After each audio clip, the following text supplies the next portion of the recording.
Berarti Anda ambisi menjadi Bupati Indramayu Ya, gitu? terlalu kecil. Oh, jadi presiden? Angkat saja kalau mau. Lucu deh.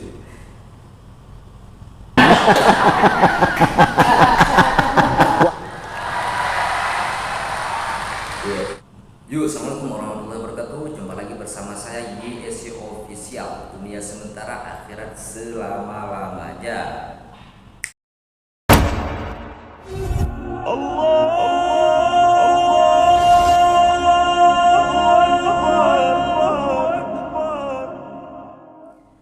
Baik sahabat YSC Official, ada lagi yang baru nih, masih seputar Al Zaitun. Kali ini ada dosen UIN, semangatnya dengan pembelaannya yang berdebu-debu terhadap Panji Gumilang Al Zaitun, sampai-sampai dia mengatakan Panji Gumilang layak menjadi Presiden Republik Indonesia atau minimal menteri. Yuk, bagaimana kelengkapan videonya? Mari sama-sama kita saksikan. Oke.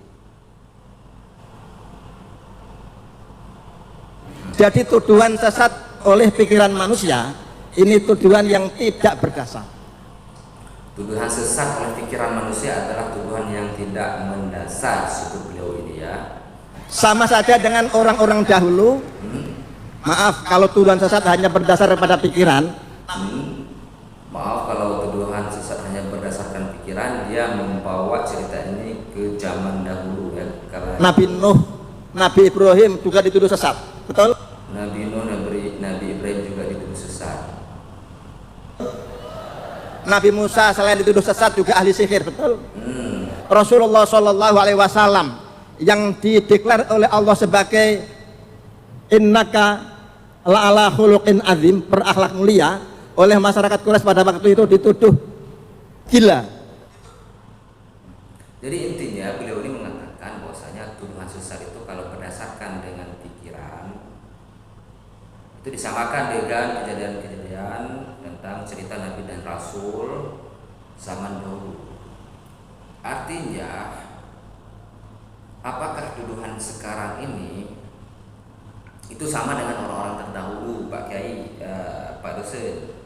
Hai Pak dosen yang mulia, tuduhan bukan tuduhan sekarang mereka mengatakan demikian itu berdasarkan bukti-bukti dan temuan-temuan, juga tidak sembarangan mereka menuduh sesat Al Zaitun.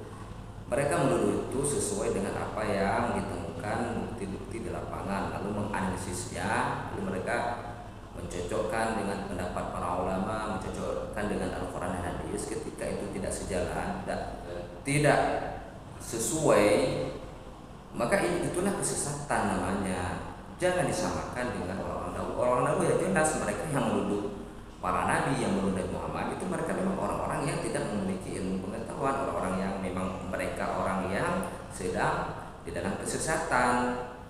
Jadi tidak masuk kalau disamakan, ya katakanlah seperti MUI dan ulama-ulama lainnya yang telah menegaskan bahwasanya banyak penyimpangan di Al Zaitun.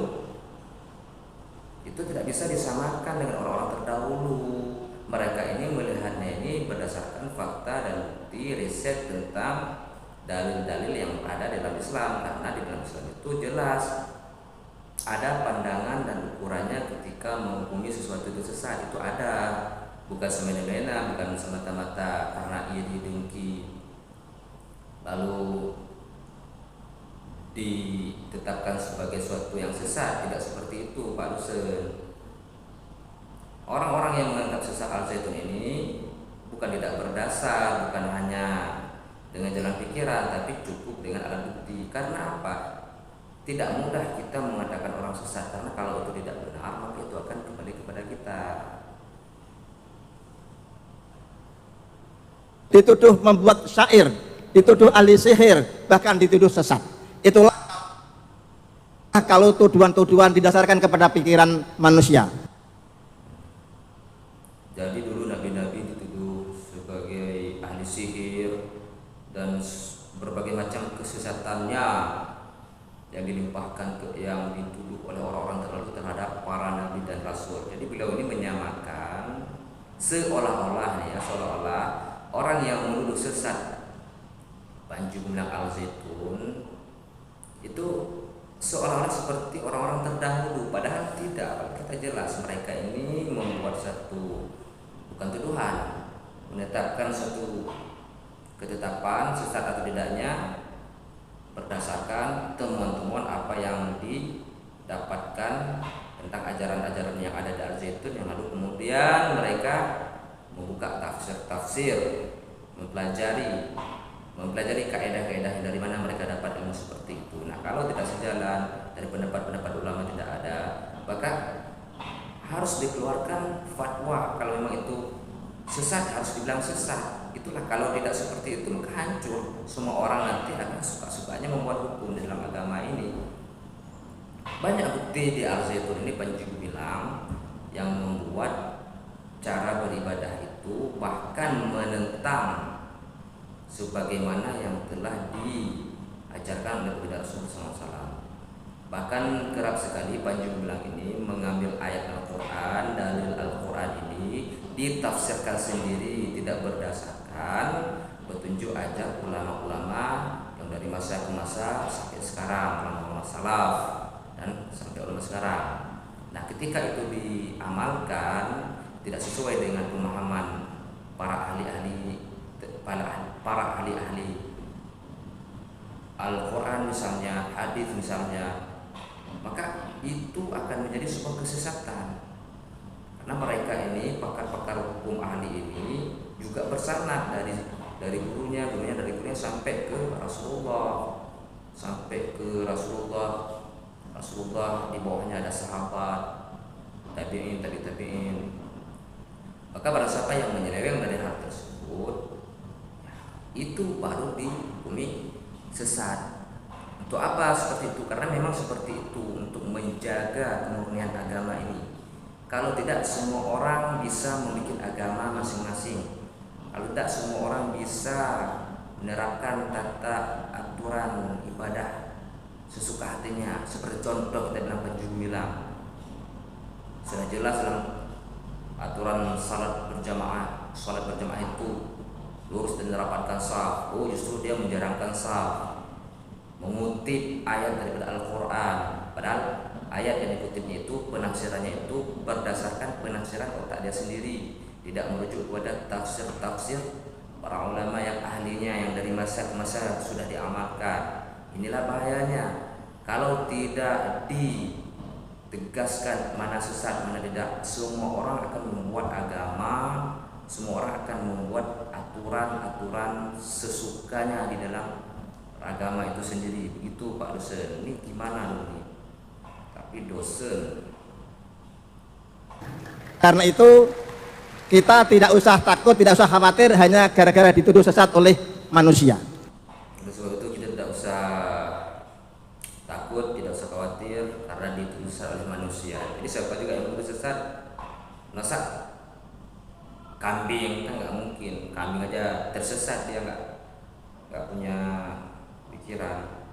Bapak-bapak, ibu-ibu, saudara-saudara yang saya hormati, terutama Syekhul Mahad Profesor Dr. A.S. Panji Gumilang yang luar biasa menurut saya.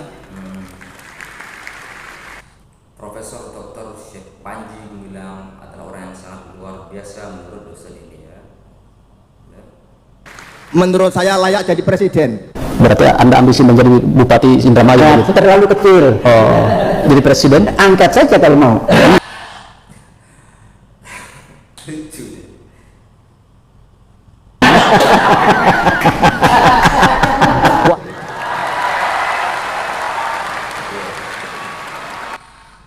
Jadi saya sedikit memotong ada video dari channelnya Pada Suka TV. Di situ pemilik channel mengatakan kepada Syekh Panji Gumilang ya, seperti ini yang beliau bertanya ya. Berarti Anda ambisi menjadi Bupati Indramayu?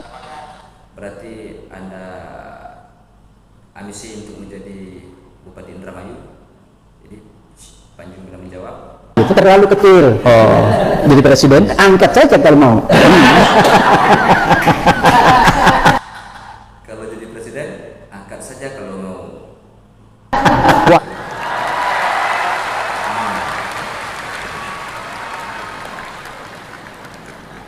Minimal menteri. Minimal menteri ya. Minimal menteri. Minimal menteri. Syukur menteri pertanian.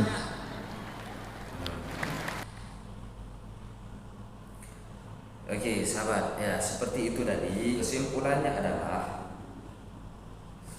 semua tokoh-tokoh yang diundang oleh Panji Gumilang dari lintas agama dan tokoh-tokoh Indonesia, termasuk juga kiai-kiai NU di situ, yang membela Panji Gumilang ini diundang semua. Mereka menunjukkan bukti pengakuan mereka mendukung Panji Gumilang ya. Nah, salah satunya tadi dosen UIN ini mengatakan bahwasanya tidak perlu takut dituduh sesat kalau itu hanya pikiran manusia. Padahal yang selama ini kita melihat, kenapa banyak orang mengatakan Panji Gumilang dengan Al-Zaitun itu sesat, itu bukan tuduhan asal-asal itu, tidak. Itu menurut fakta dan bukti yang mereka lihat. Kemudian disimpulkan oleh para ulama, dan menuduh ini bukan orang-orang biasa. Para kiai NU yang lain juga berkata seperti itu. Bukan orang-orang sembarangan yang mengatakan Panji Gumilang ini dengan ajarannya itu nyeleweng, sesat ke sembarangan orang. Para kiai NU juga mengatakan seperti itu. Setelah diselidiki, bukan hanya omong-omong doang. Setelah diselidiki baru ditetapkan, oh ini benar, bahwasanya jalan yang ditempuh seperti ini sudah sesat dan menyesatkan dan tidak bisa dibiarkan.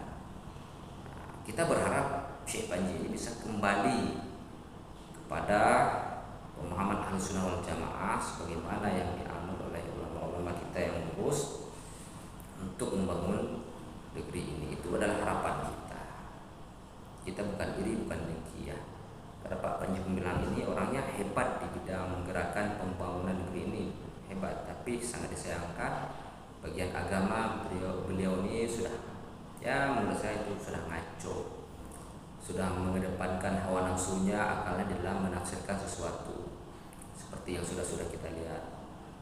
Tentang azannya berbeda, tentang pelaksanaan sholat berjamaahnya berbeda, dan banyak perbedaan-perbedaan lain yang ini harus diluruskan. Dan mudah-mudahan Panji Gumilang ini bersedia dan bertobat kembali kepada jalan yang lurus untuk sama-sama kita membangun negeri ini. Oke, sahabat sekalian, cukup sekalian yang bisa saya sampaikan pada kesempatan ini. Jangan lupa like, subscribe, and share.